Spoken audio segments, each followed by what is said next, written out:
그 모듬장을 지금 하고 있는데요. 네. 그 법사님께 그 모듬장 이제 모임 했을 때 질문했던 게 있는데 그때 이제 사람을 이렇게 챙겨야 되는 거에 대해서 여쭤봤었어요.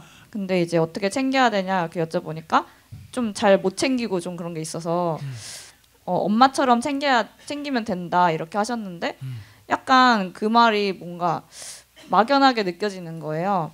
그래서 뭔가 우리 엄마는 잘 안 챙겨줬는데 나 약간 우리 엄마의 모습이랑 잘 안 맞고 뭔가 이렇게 그 옛날 그 부모님들은 되게 헌신의 아이콘 약간 이랬었잖아요. 엄마 하면은. 근데 우리 엄마나 제 주변에 이제 제 친구들 중에 엄마 된 애들 보면은 그런 이미지랑 되게 거리가 멀고 자기 거 먼저 챙기고 이제 그렇게 하는데 어떻게 하는 거지? 약간 이렇게 되게 막연하고 좀 약간 와닿지가 않는다 그래야 되나? 좀 그렇더라고요. 그래서 가끔 그런 비유를 들을 때가 많이 있었어요. 근데 그 소임 설명을 들으면서 그래서 뭔가 차라리 엄마 같이 하는 거 말고 보살처럼 해라. 이렇게 하면은 오히려 좀 더 와닿을 것 같다는 그런 느낌이 좀 들어서 한번. 법사님이 네. 고지식한가 봐. 옛날 사람인가 봐.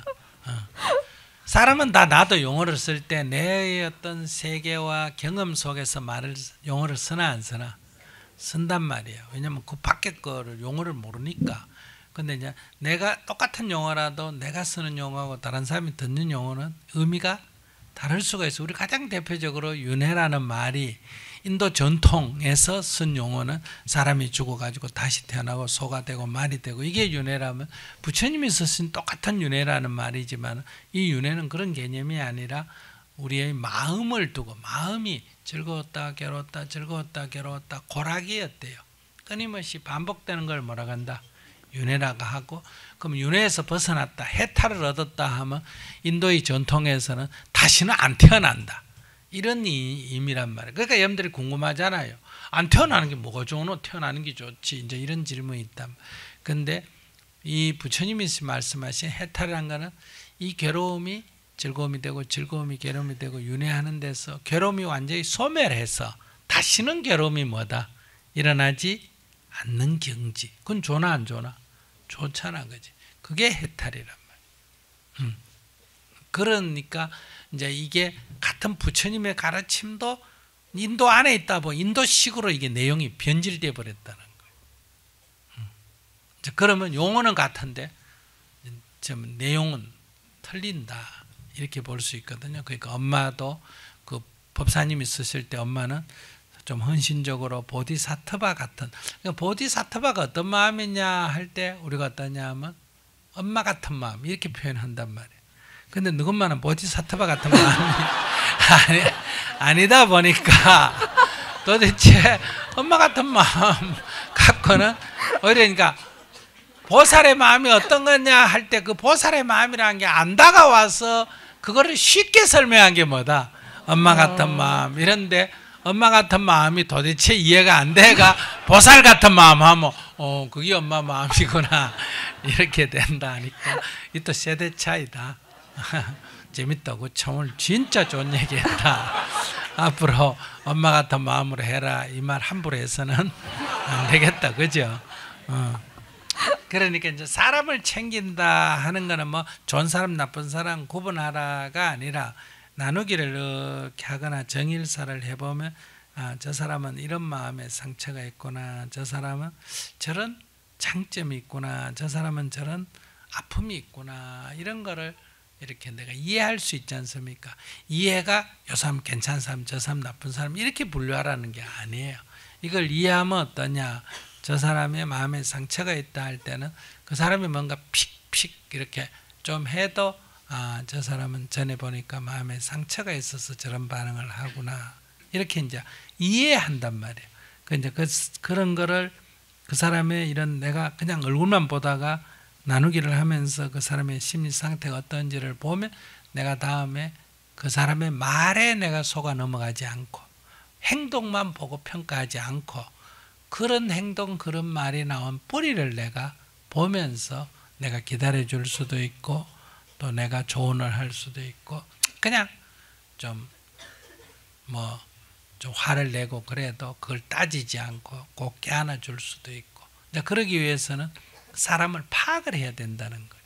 그 파악이 좋은 인간, 나쁜 인간 이렇게 하기 위한 파악이 아니고 사실대로 그에 알아서 그에 대응하기 위해서 파악을 한다. 그 마음의 상처가 좀 있다.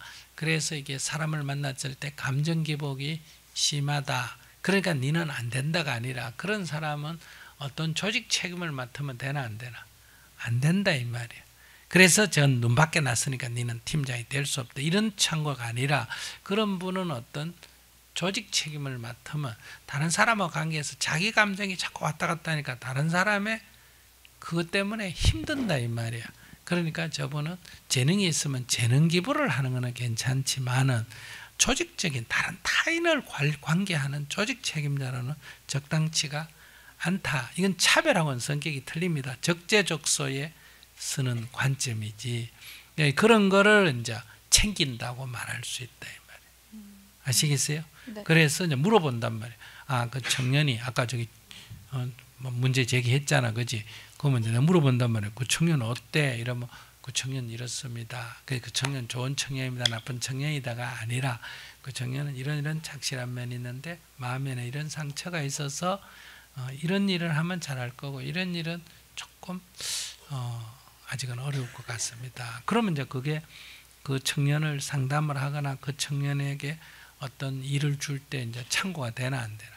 되겠지. 그러면 이런 거를 파악하고 있으면 도움이 되는데 10명을 그동안에 불교대학 관리를 했는데 어떤 사람이 필요에 의해서 물어봤는데 몰라요. 이렇게만 하면 안 된단 말이에요. 그러면 못 챙기고 있다는 얘기고. 그러니까 그런 거를 파악하고 있다는 건 뭐다? 사람을 챙기고 있다. 꼭 불교대학에 묵과놨는 걸 챙긴다는 뜻이 아니라 이제 그렇게 파악하고 있으면 이 사람이 빠져도 어때요? 이제 이게 오게 하든지 안 오게 하든지 이런 것도 알아야 저분은 좀 쉬게 해주는 게 낫겠다. 저분은 전화를 꼭 해가지고 빨리 다 잡아야 된다. 내버려두면 저 사람은 나가니까 오히려 전화를 자주 해서 지금 안 떨어지도록 도와야 되겠다. 저 사람은 지금 전화 자꾸 하면 어때요? 오히려 반발이 생겨가 안 되니까 저 사람은 조금 자기 마음이 진정될 때까지 좀 두고 기다려주는 게 좋겠다. 이 대응도 알아야 대응을 할 거 아니에요. 그죠? 자, 그럴 때 이제 사람을 챙긴다. 이런 말을 쓰는 거예요. 감사합니다. 네.